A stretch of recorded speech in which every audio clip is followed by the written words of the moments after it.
And we're also going to go live on Facebook. You got to unmute JP, Angie. Oh, yeah. Hold on.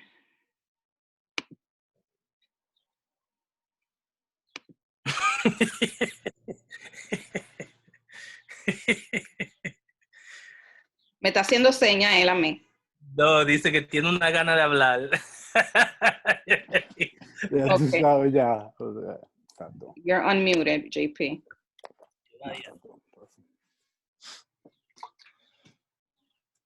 Give me a sec. You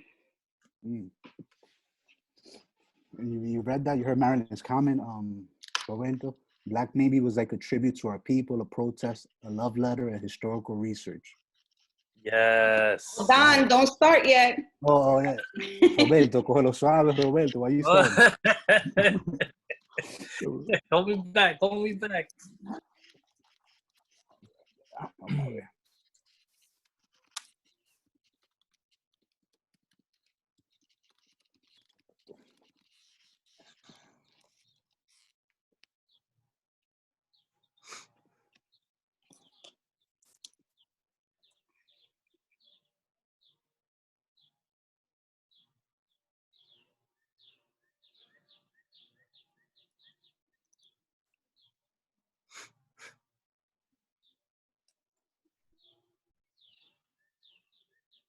Poetry. It's dope, man. You know what's dope about this? Among a number of reasons, is that this is a book of poetry, and people are excited about it. Tú sabes, like, that's pretty dope, man. Carlina, please hide your video. Yeah. Getting love, you know, that's dope. That makes me feel good because, yeah, man, it's funny. I go into the classroom with like contemporary poetry. You know what I mean? The last 5, 6, 7, maybe 10 years, and the kids eat it up, man. They love it. You know, they start talking about it. They start looking up videos, and you know, we ready start now. following people online. And can you guys hear me? You guys hear me, right? Yeah. Okay, yeah. Welcome everyone to the May Book of the Month, Black Maybe by Dominican writer Roberto Carlos Garcia. This conversation is going to be moderated by JP Infante for Dominican writers. Welcome, welcome, welcome. I ask you all to please mute yourself. This conversation is being recorded and is currently on Facebook Live. JP, take it away. All right, guys. Thank you, Angie, Dominican writers, everyone for showing up. Of course, Roberto for writing the book and sharing with us today. I'll just start with obviously your author bio because it's customary, it's traditional, it's what we do at these events. But also, so a lot of our writers and readers here, they can see publications that are publishing your kind of work. So whether they want to read it or submit to it. So hear this out about Roberto. Roberto Carlos Garcia's book, Melancholia, is available from Cervena Barva Press. Black Maybe is his second collection. His poems and prose have appeared or are forthcoming, they're probably out by now, in The Root, Those People, Rigorous, Academy of American Poets, Poem a Day, The New Engagement, Public Pool, Stillwater Review, Gawker, Barrel House, Tuesday, An Art Project, The Acentos Review, Lunch Ticket, and many others. There's the Epiphany too, I think. So there's a lot of spots. Roberto's also the founder of the cooperative press Get Fresh Books. He's a native New Yorker, holds an MFA in poetry and translation from Drew University, and he's been nominated for a Pushcart Prize. His website is robertocarlosgarcia.com. I want to encourage you guys to go there also because you also get not only his other collection of poetry, Melancholia, but also you get links to his other essays. There's one essay in particular, which I don't know if we'll get into today, on Juno Diaz, which is a powerful essay, and I really recommend that essay. Before we begin, just like, how are you doing, man? How are you feeling? Like, we have to address that we're in this weird times. Like, how are you holding up? You know, I'm blessed and I'm privileged because I could work from my house. You know what I mean? My wife can work from her house. The kids could do school from home. You know, we don't gotta go out. So that's a privilege, you know. So I can't talk shit because that's just not right. There's a lot of people who have to leave the house every day and put their life on the line. It's still stressful, you know what I mean? But I think what makes it worse is like, you know, you're hearing in the news, you're seeing how the cops are treating people. You know, it's the same shit every day, man. You know, so that's all it is. You know, I'm feeling it for the people who have to be outside, and because they're not white, the cops are fucking them up. Yeah, tú sabes.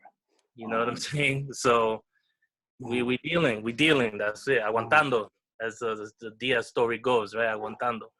Yeah, that's wild. That's wild. And this, you said something today. You mentioned in an IG, I think it was an IGTV, like one of the longer videos on IG. You posted something to the effect of where a student was asking you, should I register for next semester's class? And you were like, you know, I know you're going through a lot of things. We're all going through a lot of stuff, but you should still navigate all this as if the world is going to continue to spin. So it's just like this idea of like, you got to have some kind of hope. Shit is bad. The news is bad. But yeah, there's a delay in here. You hear that delay? yeah, I heard it too. Yeah, you know, I tell all my students that because, you know, a lot of them, man, a lot of them work. They go to school full time. They're working full time. They can't not work. And so, you know, even throughout the course of the semester, when we had to shift to online, some of them were like falling by the wayside because their jobs were like, well, wait, if you don't got to be at school, I need you here. And they took away that ability now for them to have time to go to class. So they weren't able to come to class. So a lot of them were like, I'm going to drop out. And I'm like, nah, don't. I said, don't drop. I said, I'll give you time after the semester. You know, I'll give you an incomplete.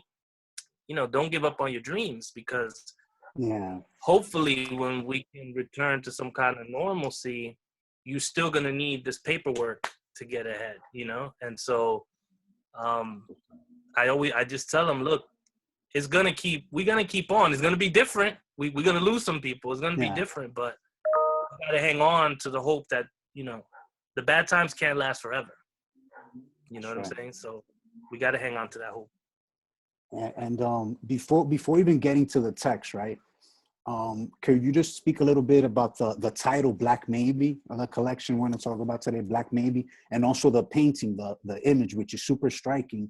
And when you do a little bit of research about the painting after having read the book or while you're reading the book, it's super purposeful, right? Like there's no accident in the title, there's no accident in this image, in this cover. Thank you. Yeah, I was really going for like a cohesion in the book, you know, unity from cover to end, cohesion and what it's about and what I'm trying to point out.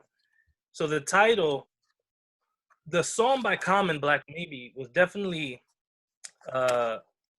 what kind of pushed me into that direction over the edge. But the original by Sarita McFadden, the original song, Black Maybe, written by Stevie Wonder, that's the song that I had in my mind, because in that song, in those lyrics, she's speaking on Blackness on many different levels, on what it does, you know, to be a Black man in this country, to be a Black woman in this country, to deny that Blackness, right? To try to pass, to try to ignore your roots, forget your history, like all of that is encompassed in those lyrics, you know, and it's so subtle and so smooth that I was like, that's it, you know. And I was trying to think like, okay, what am I didn't know what the title of this book, you know. For a long time, the book was really titled after Mama Ana, who's a voice in the book. Yeah. Mama. And, you know, Mama Ana is this kind of mashup of all the women, the very strong Dominican women in my lives, but that have been part of this immigrant story and carry home. And so it was just going to be called Mama Ana and Other Poems. Like, that's it, you know. But I said, this song really speaks to what I'm talking about. I said, so you know what, I'm going to throw it in there. And then after I read Citizen, an American Lyric, Yeah. that Claudia Rankine. she did her thing with that book. You know, my students love that book, and so do I. And she put an American Lyric. And I do love the book, but I think one of the things that, at least for myself as an artist, when I write about shit like racism and toda esa vaina, I'm not talking to white people anymore. Mm. You know, like there's enough books for them to read now to learn and know. They don't need anything else from me. I want to write so that when my people in the Afro diaspora, whether que sean Dominicano, Boricua, Cubano, African American, Jamaican, Trini, Bayesian, whatever, when they read it, they recognize the experiences. And they can sit around and say, this is us. It don't matter where they at. And that's the one thing I appreciate it. I think I succeeded is that no matter where people are from, you know, I've had Trinis, Jamaican, Haitian, Puerto Rican, Colombian, Cuban, they all say, yo, that's my house. That's my family. That's my experience. That's, you know what I'm saying? And so if we can have those conversations with each other, that's why I said, you know what? It's not an American lyric. It's an Afro lyric because it's a lyric for us of the African diaspora, regado por todo el mundo like we are, right? Spread out all over the place the way we are from when the ancestors were, you know, stolen from Africa. So I said, this is going to be an Afro lyric. This is going to be for us from the diaspora to come together and recognize our shared experiences and say, okay, this is our bedrock. We all got this in common. Where do we go from here? You know, and hopefully start that conversation. And when it comes to like participating in that discourse, how does that painting play into that? Because it's funny because this young woman sent me a message on Instagram that she saw the cover and was immediately like, what? She wanted to look at it, you know? We are still in that system. We are still in that casta system, just in different ways. You know what I mean? Like, we level up maybe technologically and shit. The buildings change, you know, whatever. The phones change, iPhone 11, 12, 13, 14. But the system that we're in is the same. Yeah. That system where, you know, the darker you are, the lower you are on that totem pole, right? And then as you start changing, you know, complexions, area codes, economic statuses, the higher you start to move up on that scale and totem pole, right? So it's funny because I use the casta painting in my Latinx studies classes and shit, not pertaining to the book, just to talk about it. And it's funny how my students from different places recognize the different words. You know what I'm saying? Like, so people who are either from DR, Puerto Rican, they know mulatto, they know jíbaro, you know what I mean? Cubans, Brazilians, they know calpa mulatto, morisco, you know what I mean? So in South and Central America, those words, morisco, chino, they know those designations. And we have become so desensitized to them. They're so normalized that we just throw them shits out there like without really knowing what the fuck is behind them. These are zoological terms. These are animal names. You know what I'm saying? These are like animals. A mulatto is a mule. A jíbaro is a kind of goat. Like, right, this shit is not Dique de Amor, you know? And so, and it's the reason why I also put that poem in there about, you know, the N-word and how people use it. And it's a complicated thing, but a lot of people, I think, use it without necessarily knowing the whole history. And it's the same thing with chino, jíbaro, mulatto, morisco, calpa mulatto, you know, albarazado, cambaigo. All of those terms are like, it's just crazy. My uncle, man, my granduncle, my grandmother's brother. Okay, we were drinking Johnny Walker one day. We were drinking, and he was like, This was many years ago before I got married. He was like, when are you going to get married? What are you doing? I'm like, you know, I'm biding my time, whatever. He was like, tú eres negro, pero tú eres buen mozo. You know, like, I'm like, damn. Thanks, Theo. You know what I'm saying? This dude, like, had me on his lap as a little kid, you know? That's how in here it is. And so this is like, this is here. Shit. Oof. This is in here. This is our filter for shit. You know what I'm saying? Like, these are the lenses that we put on. Yeah. Right. They're behind our irises a lot of times. And so I'm like, this is it. This is the cover because this is what I'm talking about. You know what I mean? And even if like, let's say I don't get a chance to really dig because it's deep in the book with everything that I want to throw in there, I know that the painting, what I hope is that the shit in there points you to places. Let me check this out. Let me look at this. What's he talking about here? Hold on, let me look that up. Let me see. You know what I'm saying? Like, It's kind of elliptical in that way so that you can go searching. And then what do you find on your journey? Because I think that that's what we as an Afro-diasporic people, you know, all of us, Caribbean, South Central America, United States, we got to recognize that it's the same experience, just on a different landmass. You know what I'm saying? It's like the same shit, just on a different landmass. So if we start recognizing that, there's power in recognition. And maybe that leads to something, you know what I mean? A way forward where united we can have more power. There's no way to say that, but you know, power. Yeah, I know it's a powerful statement that you're saying, and yet at the same time, you've been able to come to these. You've done the research. You're trying to apply this work, right? And at the same time, it's not as if you've always had the privilege, the time, or the space to have these ideas and to recognize and acknowledge your roots, right? Could you briefly read page just the you have the book on you? Yeah. Now tú sabes, you never know, porque the top of page, just if you could just from the top of page 11 to the ending of that section, and then the top of page 10 and the ending of that section, and just even out of context, it is cohesive because you could take stuff out of context and it still functions. And this is from the opening essay of the collection. It's called a home on irrevocable condition. And so you said top of page 10? Yeah, top of page 10. If you could do page 11, I know I'm being OCD, but the top of page 11, right?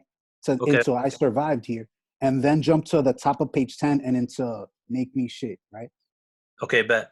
And this is from the poem. I think is in, I'll say 4 parts, 4 sections, and the first part opens up with this essay, home in an irrevocable condition. It's in these vignettes, very concrete.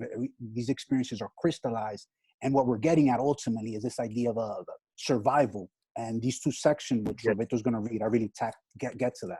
Go ahead, Roberto. That. And from the pitch black side streets, the sudden alleyways and idling cars, violence exploded. Yes, I was afraid, but also alive. I got snuck, punched in the face unexpectedly. A few times. I regrouped with my posse and came back. Large group. And now what, bitch? But the day was just as capricious.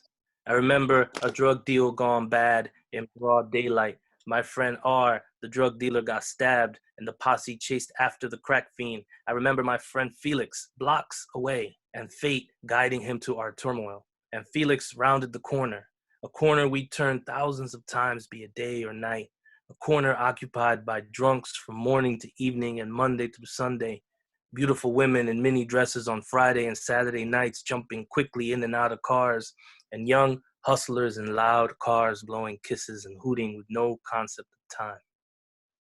Felix rounded that corner, his eyes always on the lookout for us, saw us in the background, and the hate in our eyes, and the object of that hate in the foreground, the crackhead. And there was no time, no way to measure the brevity of that breath. He tried to help us. Stop that man, but there was no time. And the crackhead shanked him and took him. This is the violence nobody was used to, but we learned to expect it. I never lived here. I survived here. Here, the neighbors say, be smart, vote for Romney, or you can't trust those people. They're terrorists, all of them. And sprinkled in between, how's it going? This isn't the violence I'm used to. I live in the suburbs now, myself split open, unable to speak, in exile from myself. One day, the bricks came out my pocket. You see, sometimes neighbors write litanies and actually believe you want to hear them. And on my small patch of miserable lawn, the one asymmetrical thing in the middle of all these perfectly manicured squares, surrounded by driveways and BMWs, shaded by oak, chestnut, gum, and pine trees, pattern of the concrete emerged. You know, he started, you should repave that sidewalk. Then, and that siding could be power washed. After that, you think you got enough garbage cans in your yard? Around here, we usually only keep 2. This ain't the hood, you know. You should be careful with all that sun you're getting. You're starting to look like Obama. He reared back for another one, and I jumped in on the beat, the one in my head. What you eat don't make me shit. That's wild. That's wild. And what's wild is that there's and what you do, you have these sections, mind, body, soul, dust. You have hood, ratchet, ghetto, real, and what you pull off here, I think, in my opinion, is sort of like you show how consequential navigating this world in Black Body is. It's the consequences is always life or death. You have the inner city, these conditions that have you in this space where you're not thinking about negritude and all this big. You're not thinking Frantz Fanon. You're just trying to survive your body, and then you move to the suburbs. And it's just it might be a mind thing, but considering the news and what's going on, that interaction with your neighbor could have ended differently. Mm-hmm. And it's like, and you have to survive in both contexts. And the only similarity there is the Black body and the Black body being in danger. Could you speak to that, this idea of home and what it means to survival, the idea of home, the idea of survival? Yeah, man. I appreciate you picking up on that, man, and bringing that out. I was listening to this NPR interview that Willie Perdomo did. They walked him back through his neighborhood and shit, right? And it was like he was saying, yeah, like basically, you know, we all came out with PTSD. You know what I'm saying? He's like, and we're basically just a bunch of 40-something-year-old dudes navigating PTSD. Those of us who made it, we're dealing with it, you know. Some of us in prison, some of us are dead, yada, yada.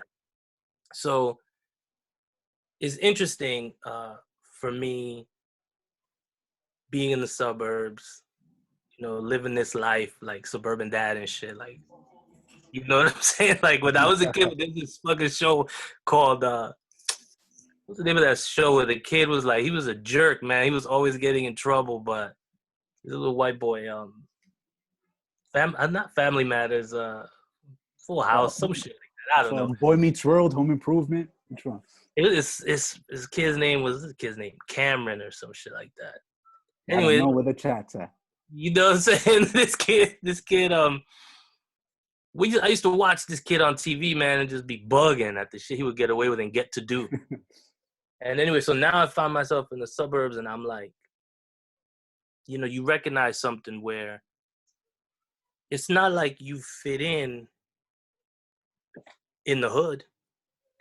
You know what I'm saying? You don't fit. It's home because that's where your people live, but you don't necessarily fit in there because sometimes, depending on where, it's a war zone. Like, it's dangerous. We're not meant to be in a place like that. Like, you know what I'm saying? And then you come here to the burbs, and the shit is so fucking superficial.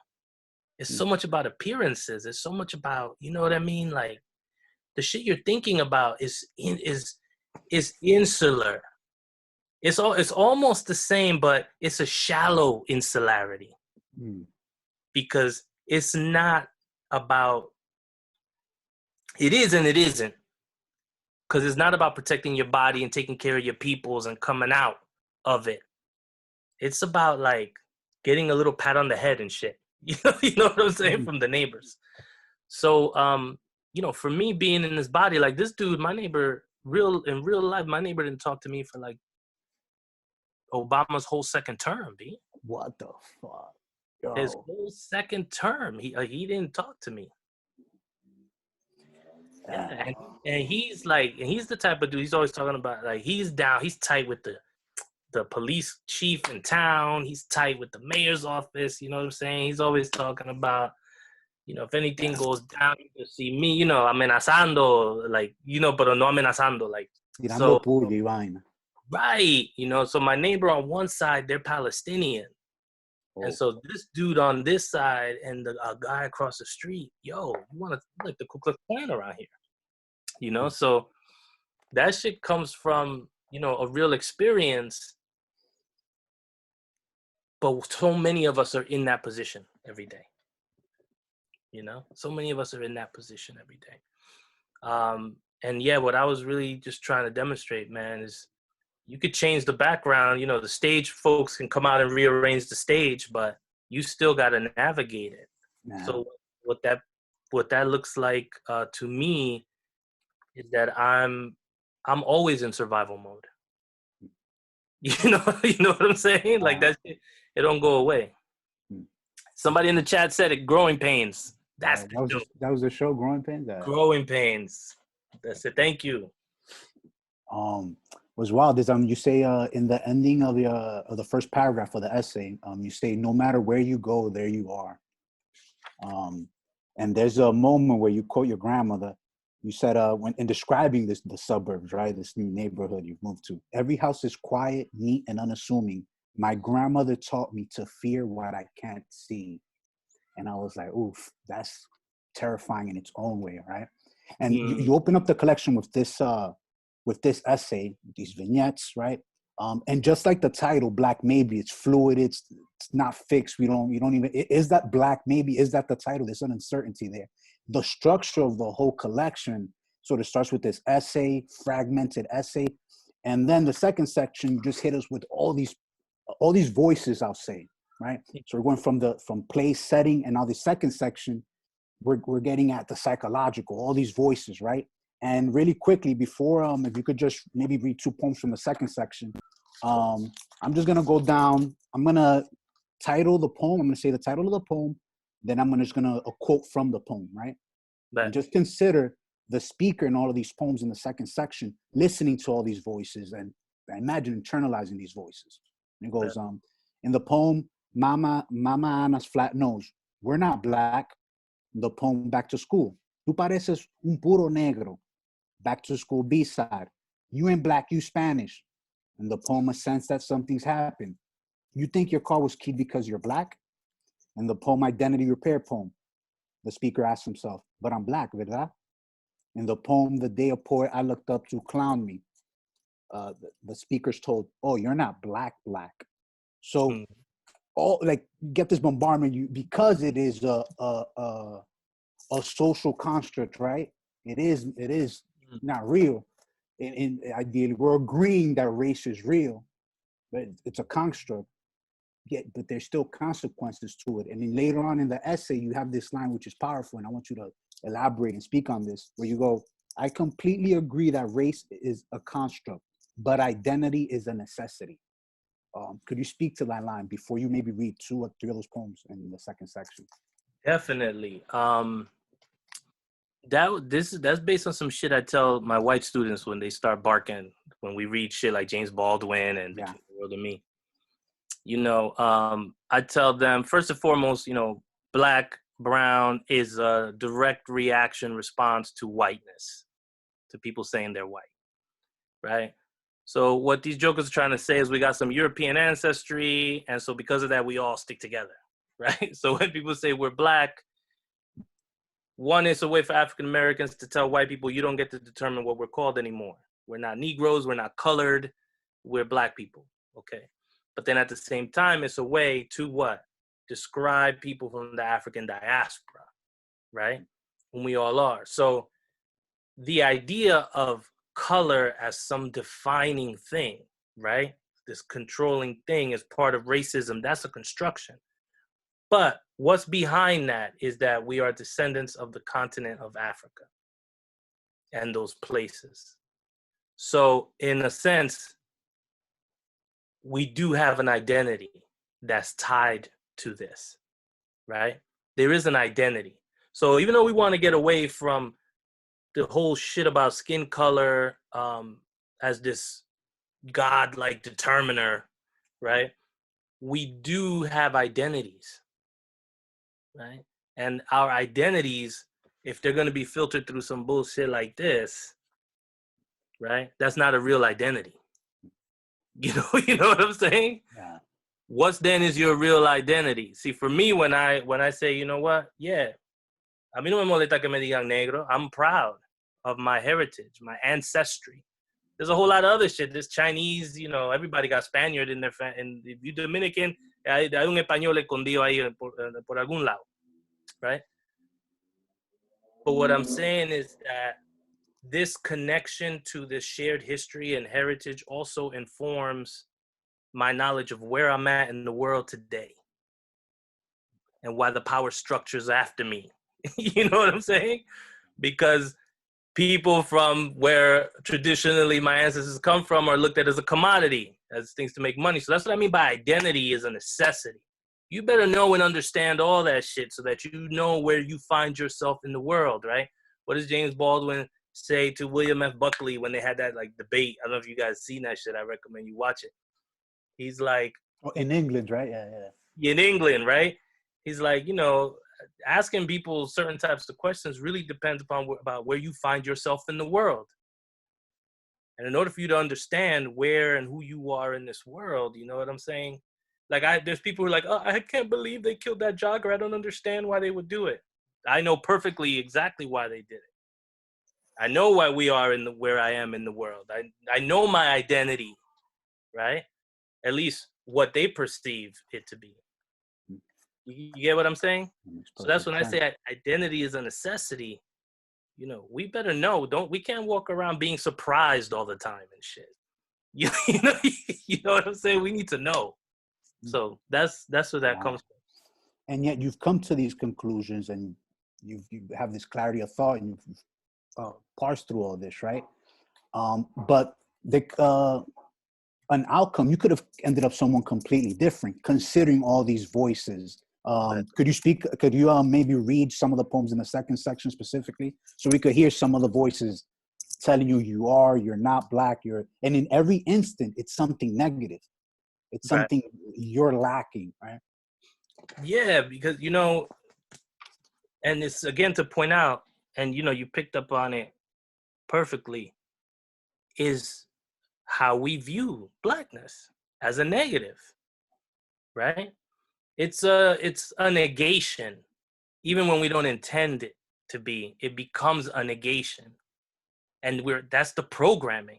That's the whole point of the exercise is, one of the things I wanted to get into this book, but I didn't get a chance to get into this book, is this shit called the requerimiento, right? This announcement or proclamation that Spaniards used to do when they were going to conquer a land. You said requerimiento. The requerimiento, like the requirement, and they would drop they put the flag and drop this big announcement in the name of the king and the queen, because God has appointed it. This shit is ours and you are the subjects. And if you don't come along, I'm gonna kill you, your wife, your kids, and I'm gonna enslave whoever doesn't die. And just like that, right? So from day one, the whole shit was to make that other group a negative. And that continues, to this day, in the way we think about either being African or being indigenous. Because then when we say skin color, what are we talking about? What are the possibilities, right? You're either Asian, indigenous, African, see or no? So these are tied to these places and these unique identities. Back to school. Dale. What page is that? What page is Back to School? Which one 15. you want? Page 14. 15. 14? Oh, the first one, Tato. Page 14, back to school. Dale. Plantains, melted onions, and cheese into the small sea of olive oil and salt on my plate. And after the meal, after the glass of cold tamarind juice, a nap in the shade. The smell of palm-soaked air, sweet river water baptisms. I dreamt of Brenda Vasquez and her Castilian slants, Jessica Alba skin, her high school-sized ass in the 5th grade, and I dreamt of going back to school, sharing Dominican slang with her. Popola, aficiao, coñazo. I didn't want a vacation there at first. Mama Ana warned me, avoid the sun. You are too black already. But the sun taught me I belonged. It loved me blacker, stronger. I went back to school and sought Brenda Vasquez. Walked up to her and she said, ay, qué negro. Tú pareces un puro negro. And my friends on the playground froze, then laughed and repeated, el negro, el negro, el negro. Damn. Why did I feel so bad? Why have I been sitting barefoot on this small patch of schoolyard grass ever since? Sheesh. Back to school, the B-side. You ain't black. You Spanish. You coya bean eating Puerto Rican. I ain't Puerto Rican. You ain't black. You think you black, but you ain't. You Spanish. I guess you English. What you say, crazy Spanish boy? You dark a little bit. See me, black. Mm-hmm. You English too. I know nothing about no England. My grandpappy's master was from Spain. Your grandpappy's master was from England. So who's Spanish? Who English? A sense that something's happened. Then white snow began to fall. White snow so alluring, so ordered, dressed trees in the less mundane, made the paths mysterious like lifelines on a palm. Then someone keyed my car. Fuck you in white against the navy blue. Keyed fuck you, hit it in white snow. We were surprised. Most of the white poets, like snow, had floated into town together. Just them together. Like high school, like undergrad, like work.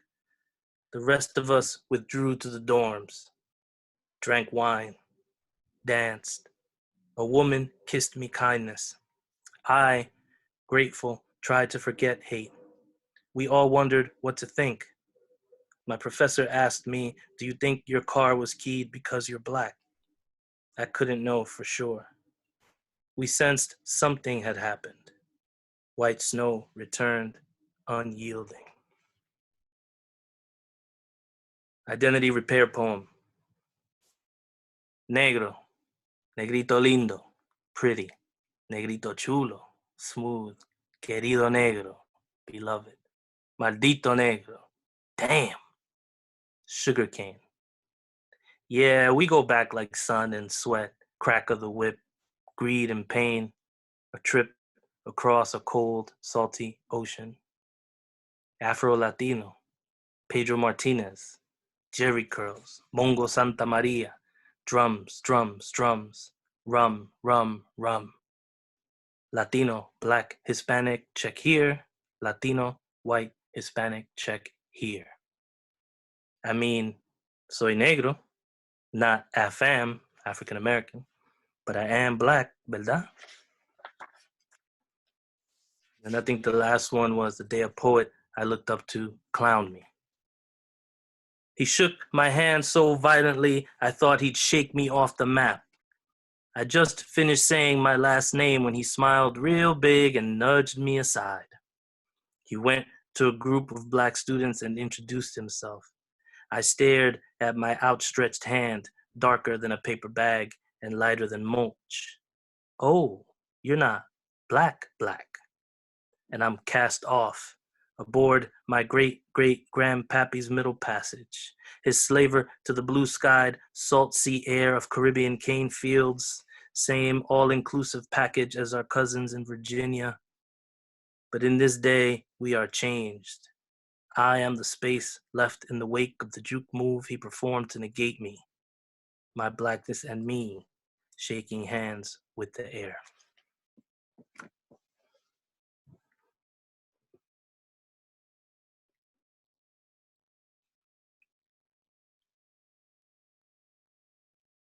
They muted you. I think you got muted. Yeah. Yeah. I thought the ice cream truck, I didn't want to interrupt, but that was powerful, man. And it just captures how delicate it is. It's one thing to look back and get through it and be able to articulate one's position, and you're no longer a victim. You're able to describe your circumstances and analyze them. That's one thing. And you could have turned out, a lot of us could have turned out completely different if we would have internalized those voices in a different way. After the second section, we go into the third section where we go into Mama Ana's apartment in the Heights. We face the landlady. We have the brick, the housing projects, a Cuban feast, and we even meet Uncle Jamie. So it's almost like going from the psychological, this real subjective personal experience, then also subjective, but then we get into the family almost, or like the home, or like the block, the neighborhood. And I was just thinking in reading this, how has your family reacted to this book? Those here and those over there on the island, maybe I don't know, for me, I got some educated cousins out there. Nobody in my family cares what I'm writing, whatever, but you have 2 or 3 that are in school out there who actually read, they've been educated, they're educated in English, and their reaction to some of the stuff, I imagine some of your stuff must be really interesting. If have they? It's funny, man. My family stateside, they all support me in what I'm talking about. I appreciate you saying how that this is well articulated. This has been like my life, my whole life. You know what I mean? Grappling and dealing with this stuff, from dealing with stop and frisk to being arrested with 2 white friends and being the only one that got slapped up to, just even growing up around different groups, African American, Latino, but then even seeing how like Latinos I knew had racism with them, Latinos like that were 15, 16, 14, they were the shit they were hearing at home, they were bringing it back, you know what I mean? So those experiences kind of finally came. There was something I was worrying, right, that just came out finally, and it happened. So I just wanted to speak to that real quick. Can you just repeat, what was that question again? You said family. How's my family? How they reacted to the book? Yeah. So they all support me in what I'm, my mom, my aunt, my cousins, you know what I'm saying? They all support me. My grandmother, she probably would have been a little different, but she would have been proud of me and happy for me, though. You know what I mean? Like, it's funny. I tell people all the time, we just, as a person, as a Dominican, we know we got people in our families who probably got racist ideas. You know what I mean? And who racist, just like everybody else does. That shit makes them complicated, like it makes it complicated. It makes our relationships complicated. Excuse me. All Latino cultures, right? Somebody in the chat. But we still love those people because they're our families, right? So back on the island, nah, I don't have, let's say, people back on the island and that's one of the great detriments, I think, to my experience is that there's people whom, if I went back tomorrow, they would be like, Calito, like, they welcome me, come quédate conmigo, like we just met each other yesterday. But other than that, we don't stay in touch. And that it kind of hurts me, you know what I mean? But nah, I mean, but have I met Dominicans that are like, yo, what the fuck you talking about, B? Like, yes, of course. That they don't want to hear this shit. You know what I'm saying? That they're like, look, And now I got to say, okay, what's their experience? You know what I'm saying? I got Dominicans in my family que son blanquito, loco, blanquito. Like, you know what I mean? El pelo casi rubito, ojo verde and shit. Y ellos, they, in their mind, they white boys. Ellos son descendientes de España and all that shit. Yeah. Okay, I can't be mad at you for that. That would be me being racist, like, too. You know what I mean? So I'm just like, bet. You proud of your Spanish heritage and all that shit? Great. As long as that shit don't impinge on my ability to life. You know, you know what I'm saying? Pero desde que tú empiezas a hablar y que tú te crees que tú eres negro, tú no sabes que los negros no sirven, that's when we're gonna have some problems. You know, you know what I'm saying? But yeah. I hate you. You end the second section with poem for Uncle Jaime, ¿verdad? Could you read us that poem, a poem for Uncle Jaime on page 33? Yeah.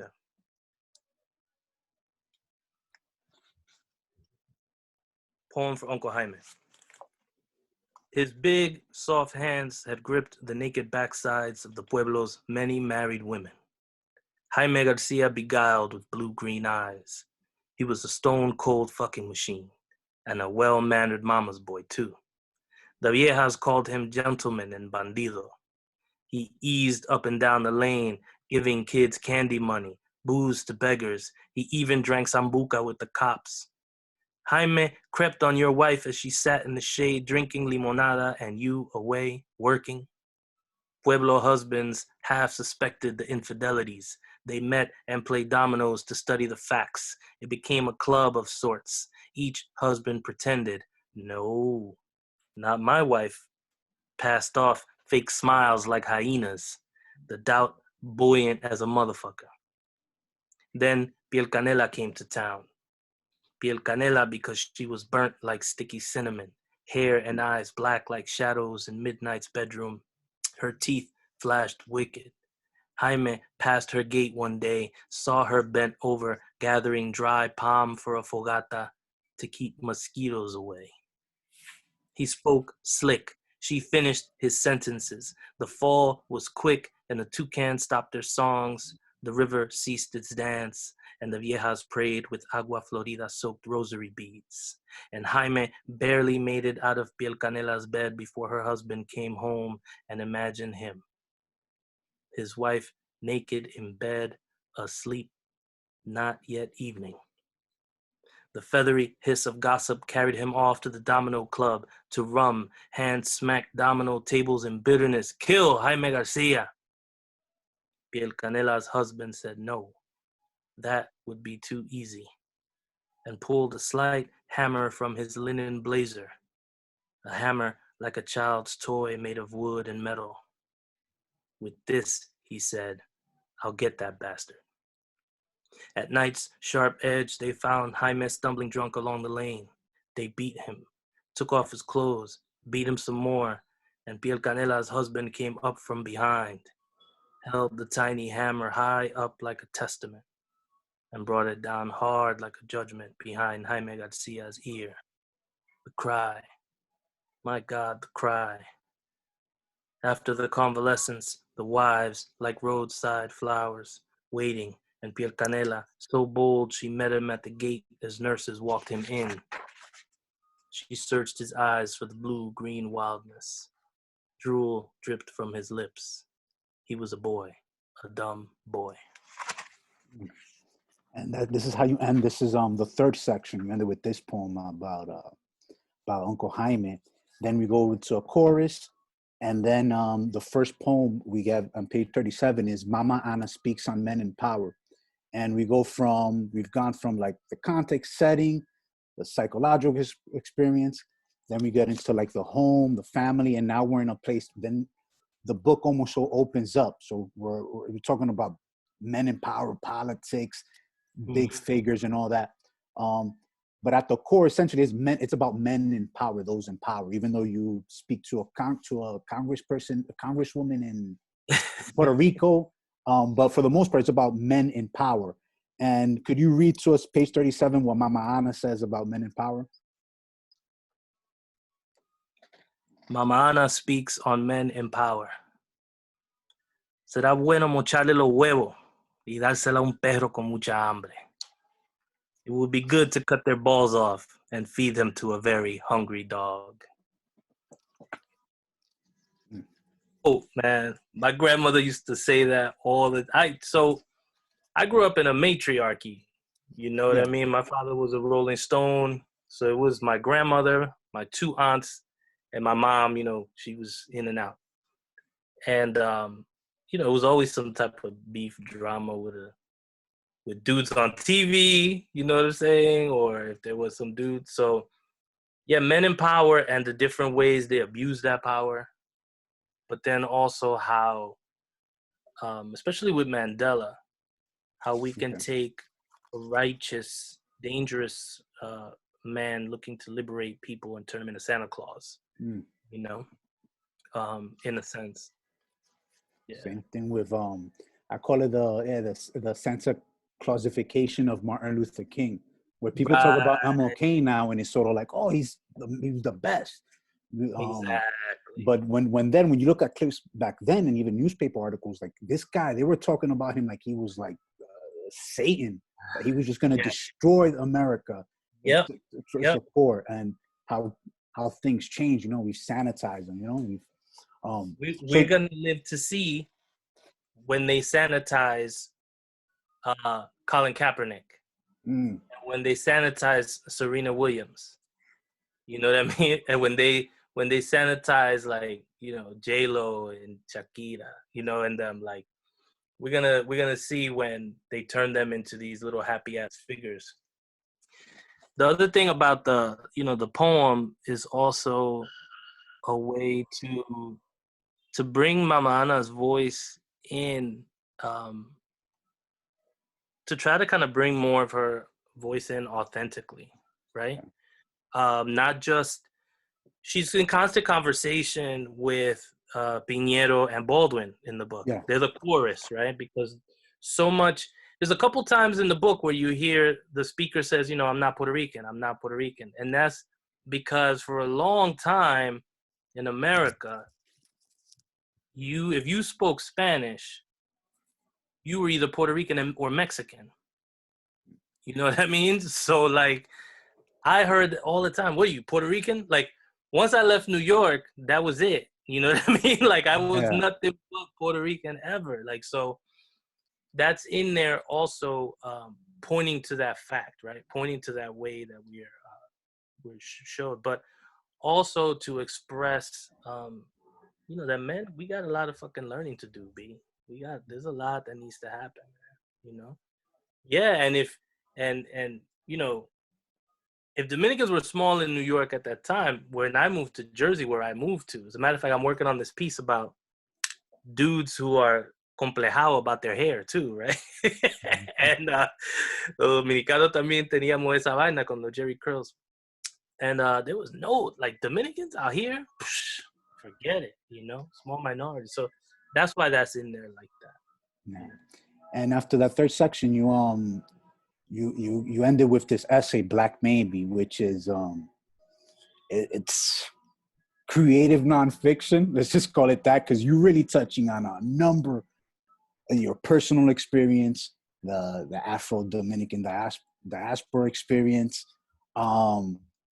And not only are you like deconstructing it, talking about your experience, but you also talk about action, like actionable things. Like, it's one thing. Could you speak to or make a distinction between identifying as Black and there's that, but there's also applying that knowledge and that acknowledgement in a way that makes the world a better place, from as corny as it sounds. So I don't know if you heard of this comedian, Paul Mooney. Yeah, Paul Mooney, of course. That's my man, right? He always says, you could take an African zebra to Canada, and that doesn't make that zebra a Canadian. That makes it an African zebra in Canada, right? So the reality is, right, that so many Africans were like thrown into South Central America and the Caribbean, and that we don't even like want to acknowledge that. So when people ask me, hey, ¿de dónde tú eres? I'm like, oh, yo soy dominicano, right? My family's from DR, da da da da. A lot of people think that because I say, I'm proud to say I'm Black, I'm Afro-Latino, right? That negates my Dominican identity altogether. That it negates my Dominicanness, period, right? And I'm like, wait, Like, real talk, I used to work with this Puerto Rican girl who, you remember, what's it, the Puerto Rican boxer, Felix Tito Trinidad? No. Trinidad, Yeah, yes. Trinidad. Right? Yo, one day she was like, oh, he's not really Puerto Rican, he's too black. She said Yeah. that shit to me. And I was like, yo, Wyke, how can you say some shit like that, right? A lot of people think that like, people would say to me, oh, so what, you not proud to be Dominican? You always talking about how proud you are to be black. I'm like, of course I'm proud to be Dominican. What the fuck are you talking about? But that shit's not, you know what I'm saying? Like, why do you have to divide that up? So I really wanted to kind of deconstruct that. You know, somebody's saying here in the chat, Paula, one doesn't exist without the other. Exactly. You know what I'm saying? The same way that there's no United States of America without slavery, there's no Dominican Republic, Haiti, Trinidad, Jamaica. There's none of that shit without African ancestors. So why shouldn't I be proud to like embrace that? So I definitely wanted that part to be there. But then also I didn't just want to like tell my story and that's it. It's great to tell your story. It's great to be even a witness and do like reportage.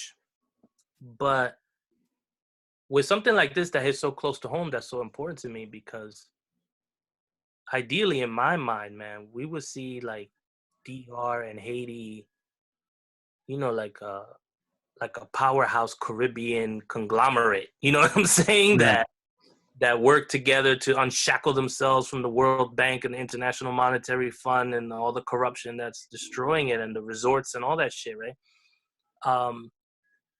That's what I would like to see. So I had to end it on some kind of call to action that says, and that says like, look, boycott the shit. Don't go to no fucking resorts. As long as they're killing Haitians out there, don't go to no resorts. How about, do that? And somebody came for me on that. They were like, oh, you're going to make people lose their livelihoods and starve and this, that. I'm like, this person that I know who lives in DR and makes their money off the resorts. And I was like, look, you see how that shit te paró los pelitos, right? And how you're like, wait a minute, how am I supposed to survive, right? That's the same struggle that folks are dealing with, that they're crossing that river every day trying to find a way to survive, uno chelito aquí. And it's shit usually that domos over there don't want to do. You know what I'm saying? Not 100% of the time because nothing's 100, but it's the same shit here. When immigrants come from the South to the U.S., they're doing jobs that Americanos don't want to do. Let's just keep that shit real. So it's like, I want, I told her, I said, you felt it right there, right? That fear of not being able to get yours, right? See what I mean? And I'm like, we need to see it that way and do more of this. So that's where I put that call to action in there. Because I thought it was important, that's some shit that's close to home, Yeah.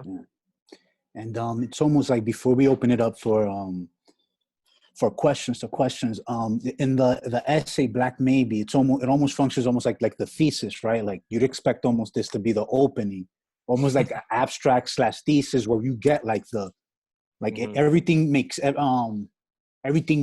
The entire book, everything comes back together. And as difficult as the opening essay was in terms of survival and how heavy it was, and the whole book, it's a heavy subject. It's not the lightest subject, It's like there's some stuff to really consider, things that we have to check within ourselves. I have to check in myself. So it's not like it's all fun and dandy. However, the essay, like the book ends on a positive note, on hope, which goes back to what you told your student about. You have to keep going on with your life as if the world will continue to continue spinning, this idea of hope.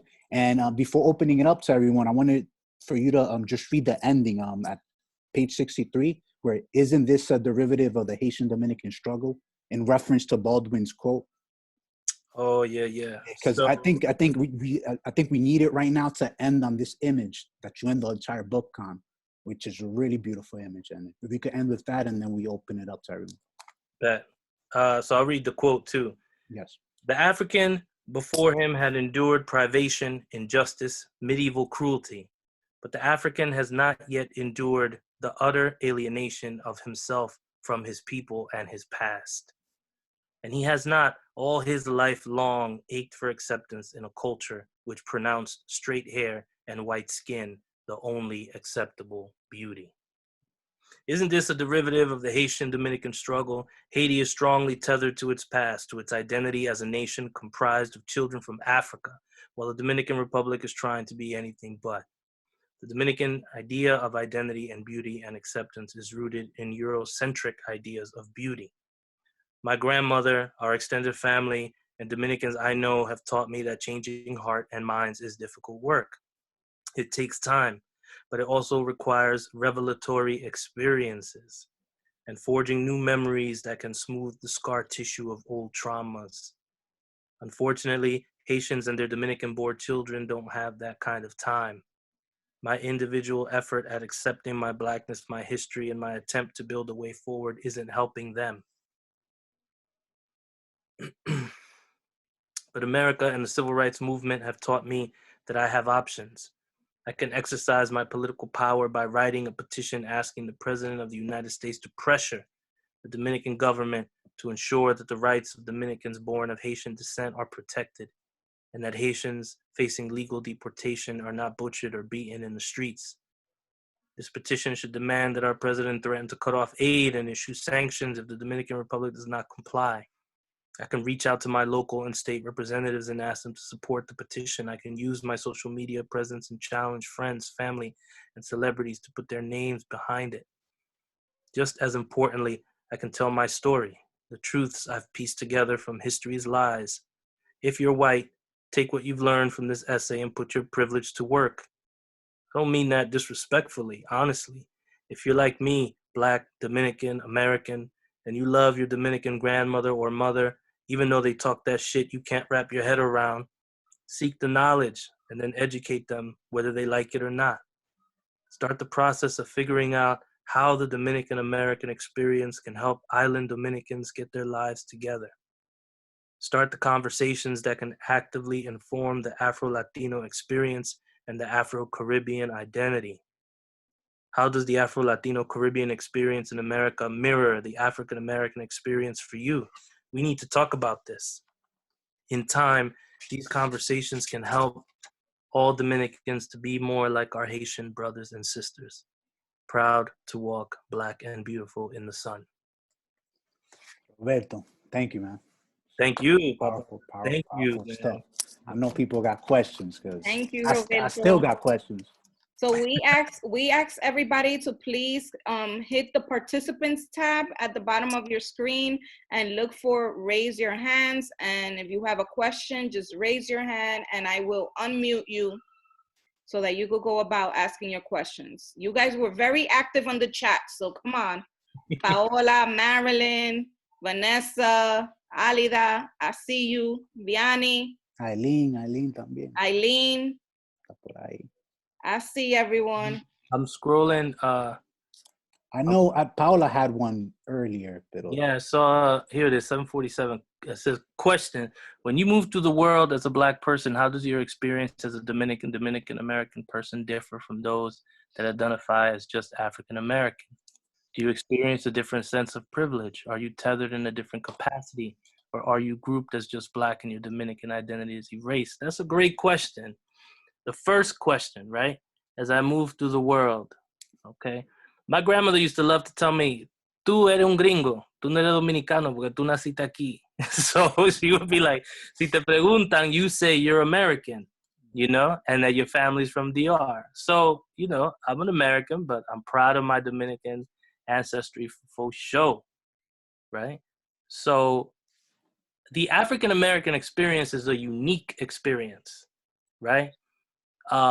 No, let's say Caribbean, Afro-Latino, Afro-Caribbean, like, you know, person born and raised in Jamaica can say they're Black, but their experience is not going to be the same as a person born and raised in the United States. The history is different, right? Everything is different. So this is one of the reasons why I say, you know, we can't be walking around here mimicking or parroting African American people. You know what I'm saying? What we do need to realize is that our experiences as Afro-Caribbeans and Afro-Latinos intersect and parallel with African Americans' experiences, right? Do you experience a different sense of privilege? Nah, I mean, it's funny, like what white people try to do sometimes. Like, and just raise your hand, right? If you've been in a space with someone African American and someone white, and you could tell the white person is trying to make it you and that white person against that African American person, or trying to get your compliance with them against the African American person. See or Sheesh. no? Yeah. Yeah. They don't? Hell yeah. But you When know I what's got hired wild? as a Yeah. when I got hired as a professor, you know what a dude said to me? They check two boxes at once with you. You're brown and you speak Spanish. You're Wow. two for, yeah. Con Two la for cara one deal. limpiecita. They got a 2-for-1 deal. Right. You know? Are you othered in a different capacity as a brown, black, Latino? That's, So Marilyn pretty has up. I see the raised hands here. Marilyn has a Okay, but question and I'm going to unmute her. Go ahead, Marilyn. Oh, what the hell? Okay. hey, we hear you. I'm somewhere in the Caribbean. All right. So my question is, I don't even know. It's like a question, maybe just me thinking about the Haitian-Dominican relationships. So 2 years ago, I think it was, I went to this conference here it was sponsored by Incultured Company, and it's called Healing Hispaniola. And it was really cool because there was like equal amounts of Dominican and Haitians there, right? And we were talking. There was like there were artists there playing music. The food that we ate, that was the first time I ever ate Haitian food. So it was a really beautiful experience. But I've spoken many times to the woman. I forget her name right now, but my question is, and you write about that in your book, but how can we, like, because I think that the people that are here, we have that power to sort of help the island heal, right? Because I think like the younger people they may be going along with what we say, but then if we look at the curriculum in DR, right? Because I went over there last year and I spoke to many teachers, and even I went to a lot of lectures too in La UAS, and just thinking about people's mentality is ellos están tan encerrados in that way of thinking that, like, with the hatred towards Haitians. So how do you, as an artist with your platform and then this work that you have, also, can you talk a little bit if you've gotten any backlash from the intellectuals on the island for writing about this? Yeah, so the one thing I would say that we can try and do is, this is another reason why, like, I really love what Angie's doing is she reaches back to the island and does all kinds of events on the island too. We got to find a way to reach back and work with the writers and artists that are there to create an art that brings Haitian artists into the circle so that people can start to see that over there. You know what I mean? I worked with, I did a reading with Claribel Ruiz. She does Dominicans Love Haitians. And it was at the New Yorican, and it was Haitian and Dominican artists. It's kind of a similar thing to what you're talking about. And man, it was wonderful, you know? And it dawned on me because the Haitians that were there spoke Spanish. And we don't speak Creole.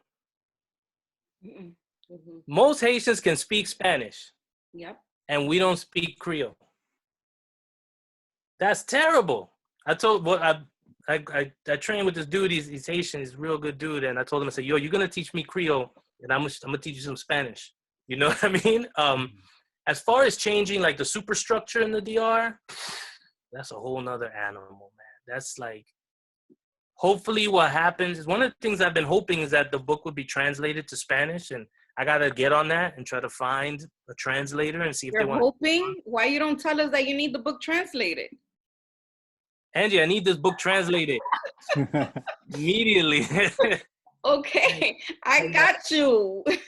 And, you know, You just gotta let me know. I got you, and I'll connect you immediately to somebody who would translate it for you. You know, I found the translator to bet. translate Dominicana, right? Nice. Yeah, listen. So do you want a Dominican translator? Or I think that would be useful, you know? I think that would be useful because they understand the ins and outs of what I'm talking about.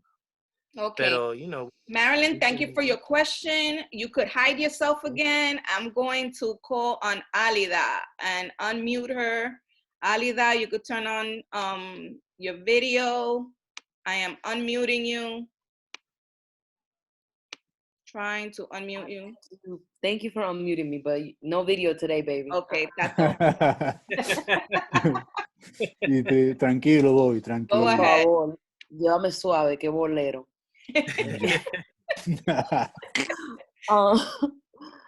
Roberto, how do you, I mean, the book has been out a while, but congratulations anyway. It's a great masterpiece, I think.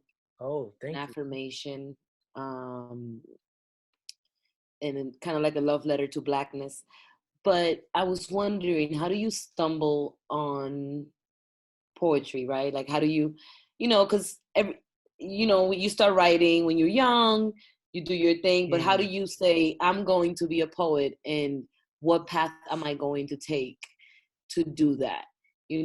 Because first of all, you're Black and you're Dominican. I don't know that's easy to be like, mira mami, yo voy a ser poeta y voy a estudiar esto y yo voy a Poetry vivir. was. Did So you that get no, your that wasn't the MFA, part. Roberto? Did you get your Huh? MFA in poetry? Did you go for Yeah, I it? got it in poetry and in translating poetry from. And you told your parents you were getting a master's in fine arts? Eso fue después de viejo, loca. Your Dominican parents looking at you like, ¿y qué tú vas a hacer con eso? Y eso deja cuarto.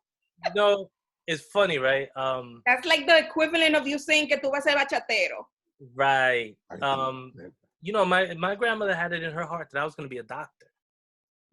Diablo, qué disappointment. Yeah. Diablo, Totally Angie. opposite end of the spectrum. I mean, in your parents' eyes, to go from, tú sabes que los padres se llenan la boca de decir, mi hijo va a ser doctor, mi hijo va a ser... Well, Roberto's curing another disease.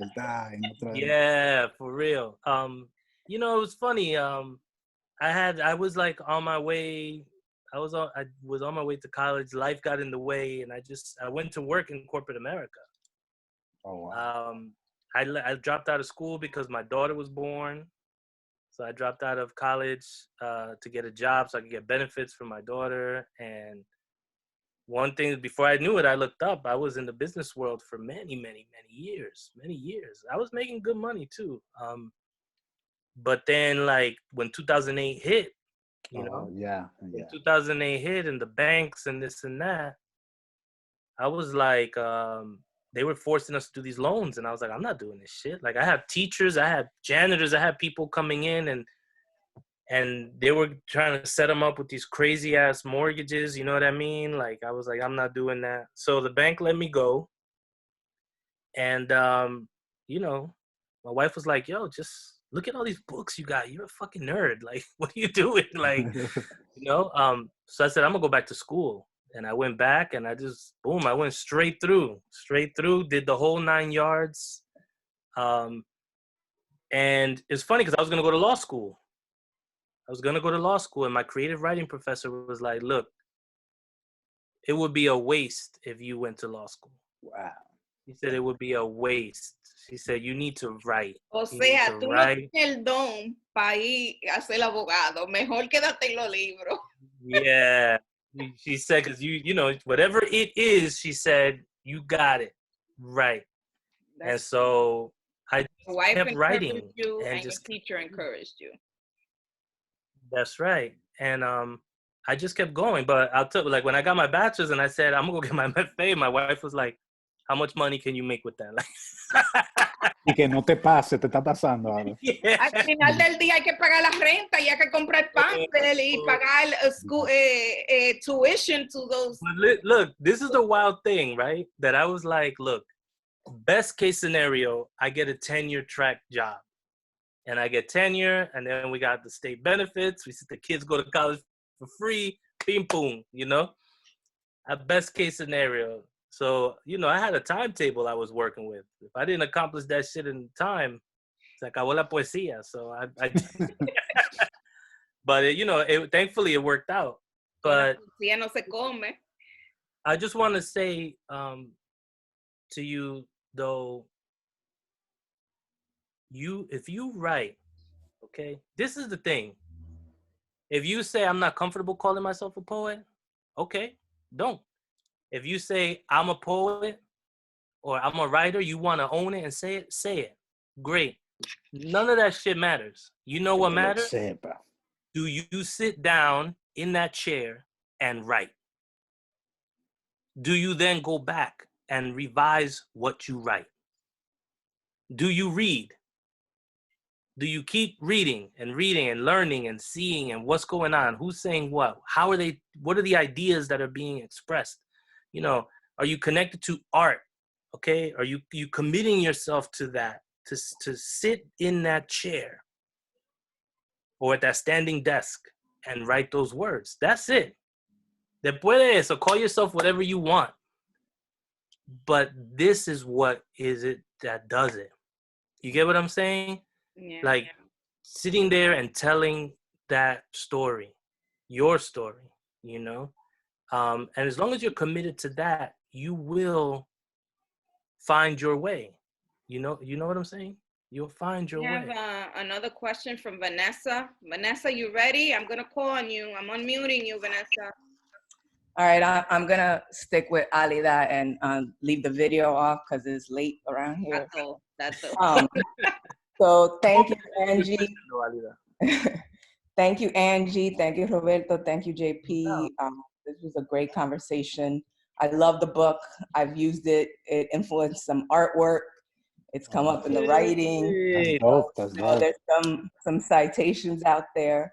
You know, I'm like, I think maybe a lot of the people on the call, you know, Dominican Yo, first generation from the Heights, you know, and I wanted to go back to this, you know, our responsibility in DR. I think I've always felt a huge responsibility to the island. I go back every year. I teach there, you know, my family's there. And I think for me, especially with my daughter, like, how do I raise her to be tied to her Dominican self? You know, she's Dominican and Black, so, you know, African-American. So what does that mean? She doesn't feel Dominican enough. She doesn't feel Black enough, you know. So how do I get her to like really see like this island is also your home? But I guess my question is, I grapple a lot with going to DR with the privilege of my blue passport, you know, because I get to leave and come as I choose, and with the privileges that came even in growing up in the Heights in the 80s and 90s, you know, like I went to high school, I went to college, like I drive my own car, you know, like the privileges that come from being here, right? I grapple a lot with how do I go to DR and not come with that imperialist mindset of like, I know what's better, right? So like, how do we massage that responsibility of giving back as Dominican Americans, but still sort of like honoring where they're at and, you know, really having those conversations. And I found that the most people that I vibe with are young folks in DR. Like I got a pocket of like 20-something-year-old friends, artists who are really doing dope things. But I also have to be like, at what point is it my place to tell you, you know, how you should be living? So I would just love to hear a little bit more kind of about that balance between our responsibility, you know, and not coming in like, you know, on some imperialist white shit, like I know what's better. Yeah, you're not coming in like, this is why you people are so backwards. No. Yeah, you can't, you don't want to. I feel you 100 with that. And you know, one of my mentors in the whole writing process that said to me, because remember, I had spent like a good 15 years in the corporate world, so I was a problem solver. You know what I'm saying? I was trying to write like I'm gonna fix shit. You know what I mean? She was like, no, the questions. She would always ask me questions about what I was doing, what I was writing. Why are you saying this? Why are you going down this road? Why this? Why that? And I used to, at first I was like, damn, what the, you know? But then I was like, what's important is the conversation. What's important is the questions that come out of the conversations that keep people connected and trying to find a way forward. So it's not about like, you know, what I would do for me is like, I'm going to go interact with people and we're going to have conversations. And I'm going to say, oh, you know, bet. So what are you doing? How are you going about this? Well, you know, yo no me meto con eso, loco, porque eso va a tener mucho problema, que sí, okay. So, you know, be like, okay, I get it. You're practicing avoidance. You know, the situation is this and that, and we just have a conversation. That's so important. It's such a lost art.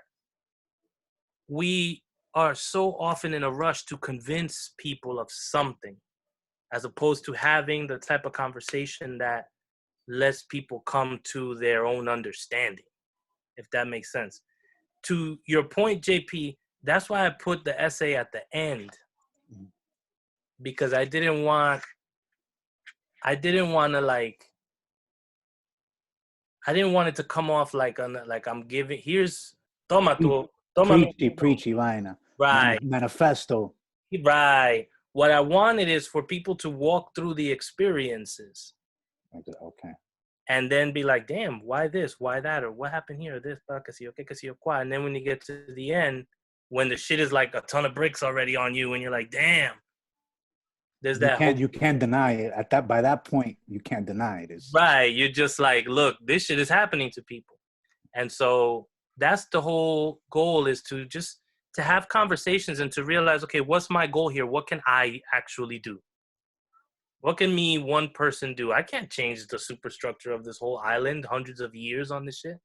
No, but I mean, I could have conversations with people, and maybe, who knows, if our friendship continues to grow, where can this conversation take us?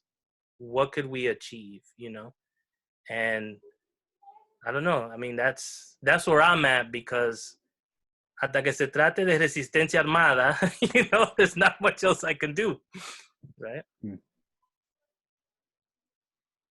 But that's a great question. Thank you. We can't hear you, Angie. You said something?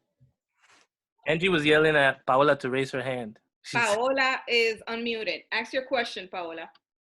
Hey y'all, I just want to say, I'm going to stay off video because la greña está fuerte hoy. But I just want to say thanks, JP. Thank you, Angie. And obviously, thank you so much, Roberto, for sharing your work with us tonight and the gems. I feel like you've bestowed some invaluable information. But my question is, what inspires you today, and what other topics or themes do you or will you explore in your writing? Or is Blackness inherently woven into your work? Yes and yes. So I have my motto is to always like pull from my life and the world around me. In this way, I can always be true to my experience and what I'm writing, right? To always kind of be true to that experience. But I'm working on a lot. I have an essay collection, a novel, short story collection. They're all in different phases of development, a memoir. I'm just trying to finish everything. But yes, my human condition in this world, right? As an Afro-Latino is at the heart of it, but also is just, you know, a human being trying to navigate this world, you know, a man, a son, a husband, a father, you know, a worker bee, you know what I mean? Just, those are my themes. Those are the things that I'll continue to explore in my work. Yeah. So I'm inspired by art, music, films, people, right? Other poets, my kids. Yeah. Question, I'm shy. What would you say to the Hispanics who were told they are not Hispanic enough just because they don't speak the language? Oh man, that's No order of questions here. Oh, sorry. Okay. Brianne, we're gonna get to your question, but Sophia raised her hand first, so we're answering her question first. Sophia, I am unmuting you. Did she leave? What happened? Okay, let's answer Brianne's question. I don't know what happened to Sophia. Okay. Wait. Sophia, you're unmuted. Yes. Sorry I'm about here. that. I didn't leave. Hola, gracias por todas las ideas and everything, Roberto, JP, Angie, for all of your labor. You're here and everything I sign up for. It's very much recognized. I just wanted to kind of, I hope it's not a leading question because I often ask this, but I wanted you to kind of think of, like, meditate on the idea of, you know, anybody who's taken introductory creative writing class knows the idea of show and tell, right? You show, not tell. So I've been thinking a lot about Dominicanidad through this process of, like, the strategic showing and telling of Blackness, you know? There are certain things that we show in virtue of our like our slang, the way we present ourselves. But like, I guess I would like to think a little bit about the times in which you're forced to tell people, or you feel compelled to tell people about your Dominicanness, or your Blackness. You know, like how I guess this balance between performance and embodiment, and how that kind of correlates in like the way that you live it with the way that you write it. I guess I would say that sometimes you have to express something like either metaphorically or imagistically, and you're kind of moved to do that at times, right? And then at other times you want to be more concrete in what you're saying. For me, throughout the revision process, it was really important to me that I show more than I tell, but I knew that there would be some moments where I needed to do some talking. And that's why I bookended it with 2 prose pieces, to kind of convey that message in a more straightforward way. But I did try to make the prose pieces lyrical, if that makes sense. Hopefully I'm answering your question. Am I? Is she still there? She's muted. Yeah, she said yes. Yes, okay. So that's where I decided to like bookend it with those 2 lyric essays. The wonderful thing about the essay form is that the revision process is such a beautiful process because you're spitting it out the way you want to say it, right? As flawed as that may be, but then there's so much to work with, especially when it comes to point of view, language, structure. There's so many things you can do. And so I played with the structure on that first essay a lot. But then on that final essay, I just kind of wanted to just go. Here it is. Boom, boom, boom, boom, boom, boom. You know what I mean? I just wanted to just lay it out there. And I think that combination really helped me. When I was putting this manuscript together, you know, my mentors were like, what are you trying to do? You know, this is different. They were like, this is so different. This is kind of weird. And I was like, and I'll tell you guys a secret. I will give y'all a secret. She was like, there's so many voices, right? But you know, they're all over the place. How are you gonna like wrangle all of this? And it's funny because I went to hear Willie Perdomo read, and the student got up and asked him a question about like, how do you do it? You know, how do you tell these stories? How do you do this? And he was like, sometimes the writer needs a guide, and the reader needs a guide too. And then it works out perfectly. The writer's guide is the reader's guide, and together you're navigating and shit, right? So I was like, that shit was haunting me, man, like haunting me. You know what I'm saying? Like haunted by that. And then I was like, I'm a Star Wars fan. And I was watching this DVD with my son. You know, me and my son watch a lot of Star Wars and shit. And it was a DVD about how George Lucas constructed the movie and this. And he was like, C-3PO and R2-D2, the two robots, they're the narrators. Every time you see them walking and talking, they're telling you what's going on in the story. Yeah. And they're like, I was like, what is that? And I found out what a Greek chorus was. And so I used, the voices of Baldwin and Piñero and Mama Ana, voices that I had heard in my head my whole life growing up, to kind of guide people, to situate, kind of like, hey, look at what the speaker's dealing with now. Look at what these poems are about. So find the structure that works for your work. You know what I mean? It doesn't have to be, there's no rules, I guess is what I'm trying to say, right? There's no rules. Play. That's what it's about. When you sit down, that's what I say, when you want to write, do you sit there and write or you put it off? We all procrastinate. We all know writers. I always say, write the book you want to read. You want to read. The only way you're going to find it is if you sit there and, ping, ping, ping, ping, ping, ping. You start carving that sucker out every day, little by little, So play, The next question is from, we're going to ask this question, Roberto, but I really, really want you to get into that article you wrote about Juno.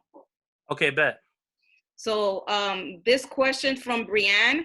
Brianne says that she's a little shy, but she wants to know, what would you say to the Hispanics who were told they are not Hispanic enough just because you don't speak the language? I would say, you got to do this, you got to just do this and be like, brush it off, because I had no choice. Like I was the second one born here in this country. So my grandmother was like, yo no voy a aprender inglés pa' qué? Yo te tengo a ti. So she's like, I'm not going to learn it. So I was reading shit for her in Spanish, so I had no choice. But my kids, their Spanish is not all that. And, it just is what it is. It's part of the experience. But then at the same time, let me also, this is my view on language. In America, we speak English because it was a colony of England. And in Latino America, we speak Spanish because it was a colony of Spain. So, big fucking deal about language. Big fucking deal about Spanish. Big fucking deal about English. Now, if we all unite and come together and create our own language that's not tied to imperialism and domination, then let's talk. Then I'll get on you like, yo, you better learn that language. That's our shit now. Pero después de eso, whatever. They're colonizers' languages. Who cares? You know what I mean? Thank you. Let's talk about that article, JP. Lead him into the conversation. What questions do you have? So, the question, and it's published in Epiphany, right? Entropy. Entropy. I'm sorry. Entropy is online journal. It's online, where Roberto basically deconstructs the whole Juno Diaz controversy, which is really just like this Dominican, I think experience that happens in Dominican homes where you have a man who transgresses, right? Who does something awful. And yet this man, in a lot of ways, a lot of us emulated this man, right? He was a model for us in a lot of ways. And a lot of what you're getting at, I think Alida says something like, this book is a love letter to blackness, right? You had Juno Diaz out there talking a lot about like blackness, I want a black woman to ask a question. I want this, shouting out Edris Danticat, Morrison, and you have this modeling this kind of behavior. And yet we find out what he's doing behind closed doors, the allegations, Yeah. Which was really heartbreaking for a lot of us because we were looking up to him, It's like, and a lot of us felt betrayed in many ways. Can you talk about this essay you wrote? What's the title of it again? Literati, Juno Diaz and the... Yeah, it's I'm gonna share it in the link. It's on Juno Diaz and the Literati. I know that. Roberto Carlos. That's what it's called, on Juno Diaz and the Literati, right? Juno Diaz and the all right. Yeah, the idea for the article came because I had gone to listen to, I mean, I've been teaching his books, you know, for a minute. Students love his work. Yeah. We have great conversations about when we do, you know, feminist criticism, and we're looking at his work and the role of toxic masculinity in his work, and you know how the women are survivors and all of this stuff.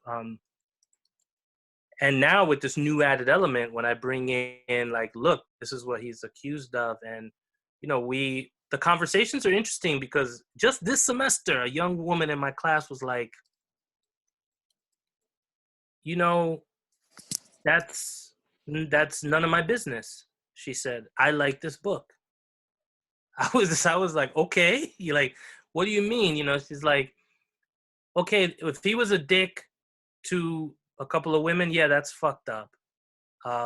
But like, we went through all the allegations, and there was one young woman who said, you know, he got into a relationship with her, you know, making promises about getting her published, and then he just broke up with her and treated her like trash. She was like, that's none of my business. I like the book. And then there's other students who were like, yeah, you know, this is how men do, this is the structure, blah, blah, blah. So it's great because it shows us everything. So what I wanted to do in the essay was, I didn't want to be another hand-slapping voice. I wanted to get at, okay, what happens to people, right? Because, you know, here's this dude, he's going all around, he's talking to people, he's writing our stories, he's presenting this image of representing femininity and blackness and all of this stuff, and then this happens. Who kept saying yes to this? You know, to him? Because, okay, how many names can we rattle off? How many dudes? You know, and there's women on that list too who've done it, but how many people who are put into this position, right?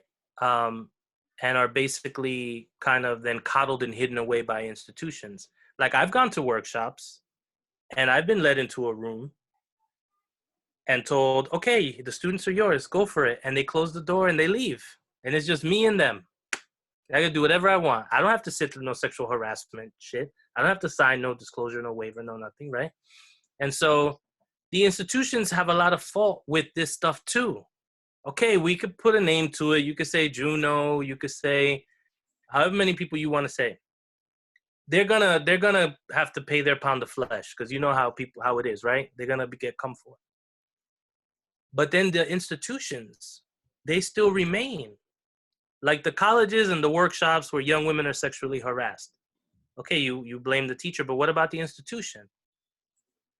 How do we punish the institution? How do we give those young women who have been harassed restorative justice? Because what happens? The person falls off the face of the earth for 6 months, a year.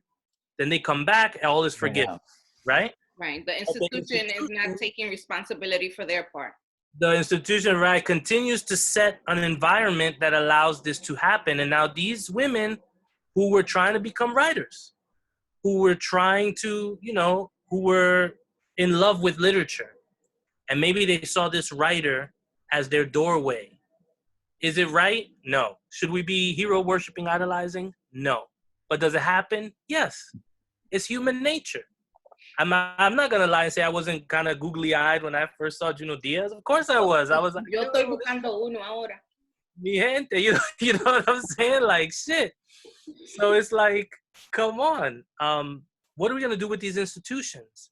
And then at the same time, okay, how do we say to Juno Diaz, hey, ven, mira lo que tú hiciste, right? Mira lo que tú hiciste. Make amends now.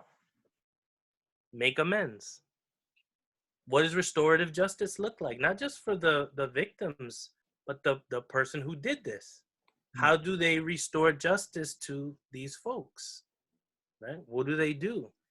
That's what I wanted to get at, because I'm gonna be honest, you know, of course I got complicated feelings about what Diaz did. Would I do any shit like that? No. Like, I wouldn't berate somebody like in public, a man or a woman. Like, you know what I'm saying? Like, I just walk away. That really didn't happen though. Right. Well, you see, there you go. Right. Now I did find it happen, and then they brought the receipts. I found one example that was very interesting, where someone claimed that, yeah, that he was really treated them like shit, and then there was an audio recording, and in the audio recording proved that no. Yeah, that was the yeah, we all know who that is, yeah. Which I And found that, like, I shared that with my class. she went on to continue becoming a bestseller. And that's okay. But what I'm saying is, like, you know, I'm not going to get into, hey, show everything when it comes to men, because you know what? The scale is like hellaciously fucked up when it comes to real victims getting acknowledged. Yeah. Right? For the shit they went through. Way more men that actually did shit get away with it, and women are left with no recompense. So I'm not going to get into that. But I'm going to say that if we make institutions pay for this shit, maybe then we can, like, I don't know, maybe then we can curtail that shit. You know what I mean? We can make people be held more accountable and end it, you know? Yeah. So, And what you're getting at also is that it's unfortunately, like, it is human nature, especially with considering things like if you got to put a man in power, right, or just anyone in power, you're gonna get an individual who's gonna transgress. And in part of the essay you say, this is Roberto speaking, goes, I've read at poetry festivals and have been invited to workshops and speak at universities, yet no institution has made me sign a sexual harassment code of conduct or acknowledgement form. Nor has any institution made it mandatory that I sit through 30 minutes, at the very least, of sexual harassment and misconduct training before engaging with their student population. I can't speak for everyone everywhere, but this lack of basic prevention is pretty common practice. Did you quote him? yeah. Yeah. It is. And that's fucking shameful. I agree. Just because I write doesn't mean I'm a good person. These institutions, una vez dicen, we looked into it y ya se limpian las manos. But who's looking into you? Yeah, yeah. We do not condone any such behavior, and that's it. No, man. And consider that this is, just imagine an undergrad student, like an 18-year-old undergrad. Right. With these professors, and those, God bless young people. I work with high school students, but yo, an 18-year-old is a fucking baby, is a child. Yeah. Or 21-year-old. You talk to some 21-year-olds, and not taking anything away from them. They're brilliant, but they're very young, and they have to be protected in some way. Yes. Because an 18, 21-year-old, something to consider. Let's just do this. How many of us had a crush on a teacher? There you go. 5th grade. Vite. How many of us now? Some people know how to manipulate and twist that shit. And so this is why, like you said, we got to protect folks. And I don't see that happening. That's what I wanted my focus to be, and on restorative justice. We don't talk enough about that. We don't talk enough about giving back their space, right? Their kind of sanctity, you know what I'm saying? To the people who experience this. We don't talk enough about restorative justice. And I think that that's critical. Thank you, Roberto. That was going to be the workshop that you were going to facilitate during the Dominican Writers Conference. Yeah.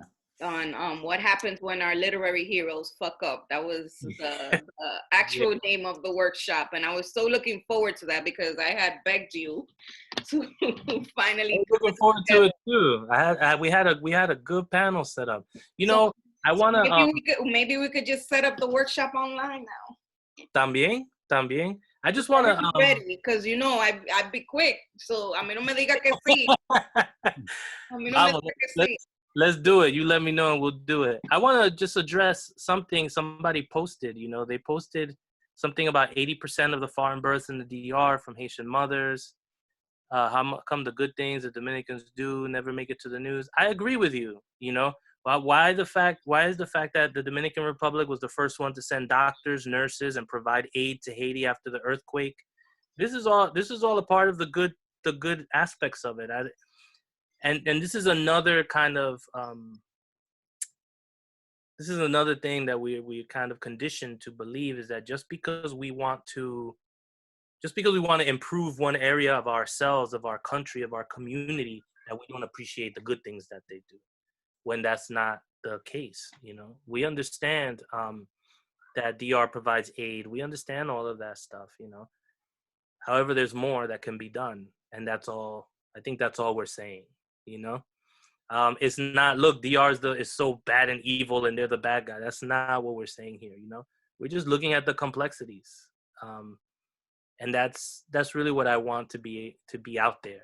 You know what I'm saying? That's what I'm looking at. Yo amo y adoro a mi gente. You know what I'm saying? Y al pueblo de mis padres.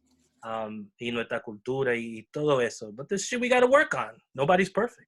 You know what I'm saying? That's it. Cool. You got it. Thank you so much. Thank you. No doubt. No doubt. It seems we don't have any more questions. Thank you. I think we got through it. Yeah. Yeah.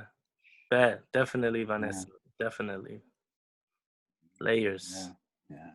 All right. So we're going to end that here. If any of you did not purchase this book yet, Roberto, please let them know where they could get a copy of your book.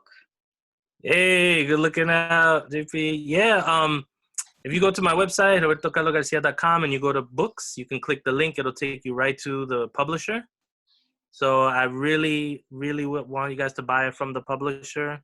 I run a small press, so I know how important it is to have books bought directly from the publisher and not from Amazon instead. Or you go to Word Up Books, because Word Up will get it from Ingram that deals directly with the publisher, and that's what's up. Support your local bookstore wherever you're located.